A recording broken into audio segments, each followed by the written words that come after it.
ഇന്നലെ ഇടുക്കി ജില്ലയിലെ പെരുവന്താനത്ത് ഒരു സ്ത്രീയും ഇന്ന് വയനാട് ബത്തേരിയിലെ നൂൽപ്പുഴയിൽ ഒരു ചെറുപ്പക്കാരനെ ആന ചവിട്ടിക്കൊണ്ടിരിക്കുകയാണ്. ഈ ആഴ്ച തന്നെ 3 സംഭവങ്ങളായി.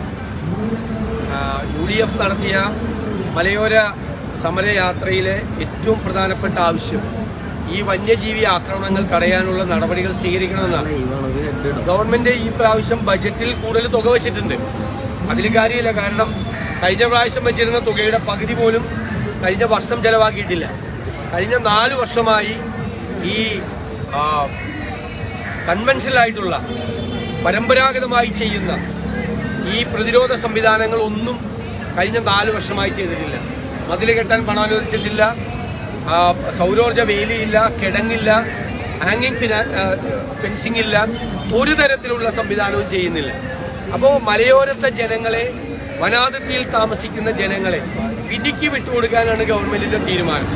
അതിലെതിരായി പ്രതിഷേധിച്ചുകൊണ്ടാണ് ഞങ്ങൾ ഈ മലയോര സമരയാത്ര നടത്തിയത്.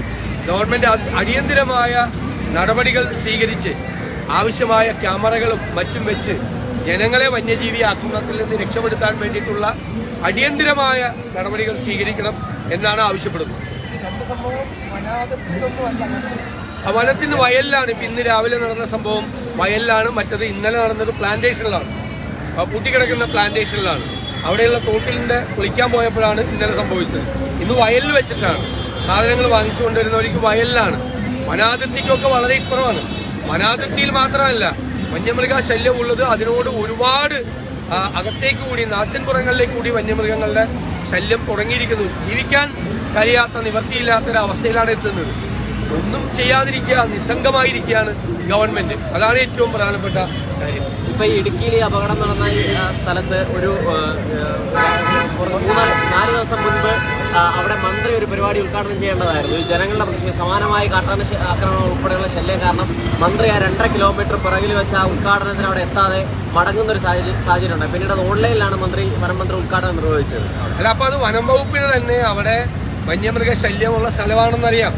അവരതിനു വേണ്ടി ആവശ്യമായ നിരീക്ഷണങ്ങളോ ജനങ്ങളെ അതിൽ നിന്ന് രക്ഷപ്പെടുത്താൻ ആവശ്യമായ പ്രതിരോധ നടപടികളോ ഒന്നും സ്വീകരിച്ചില്ല എന്നാണ് വ്യക്തമാകുന്നത്. ഒന്നും ചെയ്യുന്നില്ല, വെറുതെ ഇരിക്കുകയാണ്. ഒന്നും ചെയ്യുന്നില്ല. അതാണ് ഞാൻ പറഞ്ഞത്. അവിടെയുള്ള ജനങ്ങളെ വിധിക്ക് വിട്ടുകൊടുത്തിരിക്കുകയാണ്. ആന ചവിട്ടിക്കൊന്നോ കടുവ കടിച്ചോ കൊന്നോ ചെയ്തോണ്ട്. അപ്പൊ ബത്തേരിയിലാണ് ഈ മാസം തന്നെ കടുവ കടിച്ച് രാധയെ കൊന്നത്. അതിന്റെ അപ്പുറത്താണ്, അതിന്റെ തൊട്ടടുത്താണ് ഇപ്പോൾ ആന ചവിട്ടിക്കൊന്നിരിക്കുന്നത്. അപ്പോൾ ജീവിക്കാൻ നിവൃത്തിയില്ലാത്ത സാഹചര്യമാണുള്ളത്.